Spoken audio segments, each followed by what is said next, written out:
Suite à la pandémie qui s'étendait dans le monde, aux alentours du 10 mars, la clientèle s'est faite de plus en plus rare, depuis le début du mois de mars d'ailleurs, au point qu'on en est arrivé à ne presque plus avoir de chambres occupées. Puis la clientèle de Dakar, parce qu'on a un resort d'affaires mais aussi de loisirs pour la clientèle de Dakar, a commencé à fréquenter de moins en moins les établissements de restauration, ce qui nous a amené à prendre la décision de fermer, car ça nous coûterait moins cher de rester fermé que de rester ouvert. C'était un constat obligé.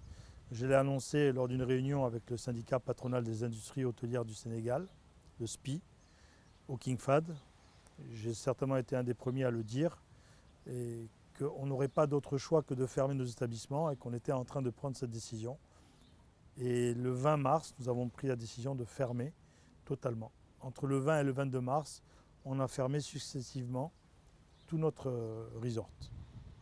Et le 22 mars, tout le monde était en chômage technique. Alors on a 168 chambres et suites, 3 salles de banqueting de 300, 500, 700 personnes, des salles de restaurants, on a 3 restaurants, on a un casino, une plage, une piscine. Ça nous arrive en moyenne d'accueillir, on accueille en moyenne 1500 personnes par jour. Voilà. Et aujourd'hui, on n'accueille plus personne, sans parler des 850 ou 900 emplois qui viennent travailler tous les jours, qu'on transporte et qu'on nourrit. Alors, nous sommes avant tout une entreprise sénégalaise et patriote. La priorité dans notre cas et dans le cadre de cette pandémie, c'est de faire le maximum pour aider le gouvernement à minimiser les impacts dans le futur. Une des solutions la plus plausible et qui marche ailleurs et qui a été immédiatement adoptée par les autorités sénégalaises et par son Excellence le président Macky Sall, ça a été d'isoler les cas qui ont été en contact avec des malades du Covid. Et je pense que c'est une décision louable. Et l'ensemble des hôteliers, à travers le syndicat des hôteliers, a réaffirmé à plusieurs reprises son accord et sa volonté d'aller dans ce sens-là. C'est nécessaire, et les chiffres le montrent, de pouvoir isoler les cas qui ont été en contact avec des malades du Covid, de manière à ne pas continuer à transmettre la maladie et qu'elle se répande. Et les chiffres de ce jour, on est le 21 avril si je ne me trompe pas, on a 35 cas contacts validés, 34 contacts et un communautaire. Donc ces 34 contacts, plus tous ceux des jours passés, s'ils avaient été dans la nature, auraient contaminé des personnes sans qu'elles le sachent, qui auraient encore contaminé d'autres personnes sans qu'elles le sachent, d'où l'importance de ces mesures. Et nous sommes prêts, si demain l'État nous réquisitionne, à accueillir les personnes contacts. Maintenant, il faut que tout soit mis en place pour que cela se passe du mieux possible pour les opérateurs, pour les personnes qui seront mises chez nous ou dans d'autres hôtels et pour le personnel qui va être en contact des cas possibles.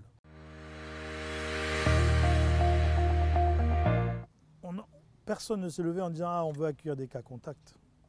Par contre, quand ça a commencé à être l'exemple donné dans des pays qui combattent mieux que d'autres la pandémie, d'accord, et que le gouvernement a annoncé ces mesures, tout le monde s'est mis à la disposition du gouvernement. Certains sont en travaux, certains ont des problèmes, certains ont plus de difficultés que d'autres à remettre en marche leurs établissements, c'est compréhensif. Ce qui est nécessaire, ce n'est pas d'annoncer qu'on va vous mettre des cas contacts ce soir à 17h, le matin même. Ce qui est important, c'est de dire voilà, à partir de tel jour, votre hôtel est réquisitionné. Comment nous organisons-nous pour pouvoir accueillir des cas contacts dans les meilleures conditions possibles? C'est ce qui est important. Ça ne peut être qu'un travail entre l'État, les structures et les organismes de santé pour accompagner ces mises en place-là. Mais c'est nécessaire aujourd'hui. On est des hôtels vides, on a des chambres, on a tout ce qu'il faut pour isoler les cas. Donc je ne vois pas qu'est-ce qui ne pourrait pas marcher dans ce cadre-là, à condition que tous les cadres soient remplis. Notamment, je répète, c'est très très important, la sécurité de nos employés. C'est-à-dire qu'on a renvoyé nos employés chez eux, on les a mis en chômage technique pour en priorité les protéger d'un risque de contamination. On a 900 emplois, vous imaginez si ça se déclare chez nous, c'est 900 personnes qui sont à risque, qui après peuvent contaminer des milliers de personnes.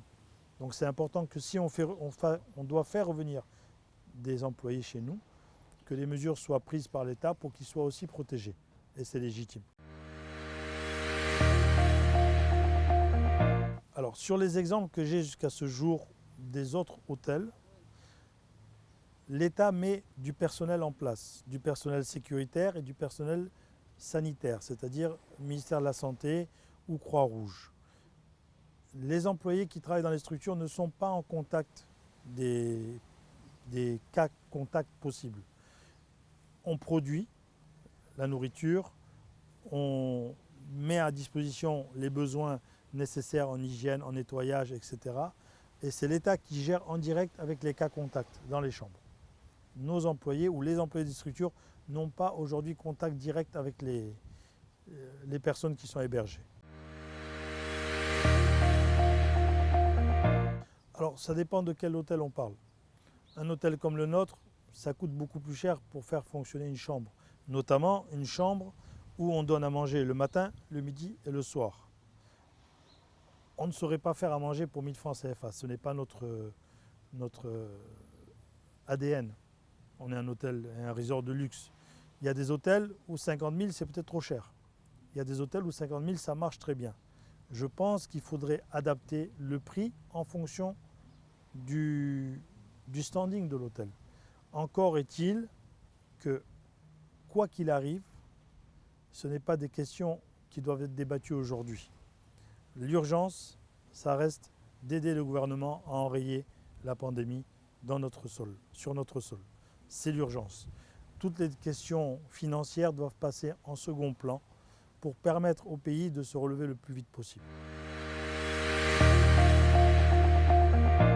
Pas encore officiellement. Nous avons entendu à travers la presse, comme vous je suppose, ou comme d'autres, qu'on serait un hôtel retenu, possiblement. Mais officiellement on n'a pas été saisi et si ça devait être le cas, on est à la disposition du gouvernement.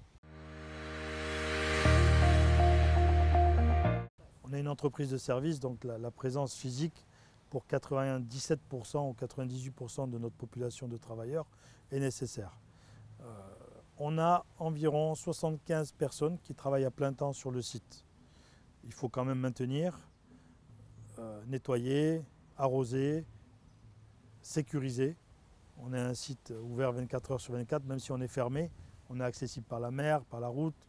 Donc on a obligatoirement des organes qui continuent à travailler. Ces personnes-là, ces 75 personnes, sont payées à 100%. Et on a 850 personnes qui sont en chômage technique, qui sont payées selon les exigences du gouvernement avec l'ordonnance que le président a signée pour les 3 mois, à un chômage technique de 70%. Il y a des aides et des accompagnements de l'État qui sont mis en place, qui sont en train d'être formalisés. On attend encore les formalisations finales pour comprendre exactement vers quoi ça va. On parle des impôts de 2019, on parle des charges et des taxes de 2020, on parle de report d'échéances bancaires, on parle de crédits à très faible taux avec des années de remboursement élevées pour nous permettre d'emprunter pour traverser cette crise.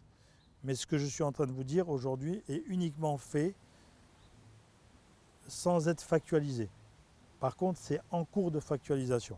On attend que tout soit mis en place pour comprendre exactement vers quoi on va. On est fermé, l'essentiel c'est que ça ne se dégrade pas.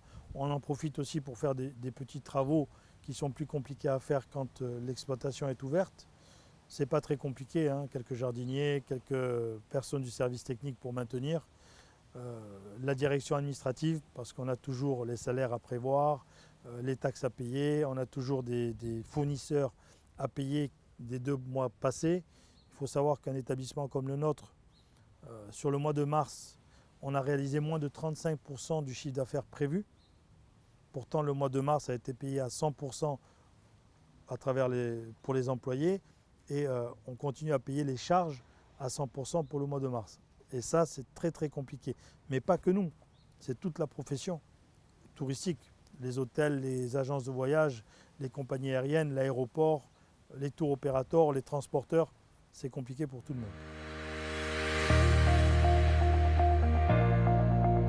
On s'est rapproché de l'hôpital de Fannes. Pour l'instant, on n'est pas réquisitionné. On a vu des exemples à travers le monde et on a proposé à l'hôpital de Fannes, si c'était nécessaire, si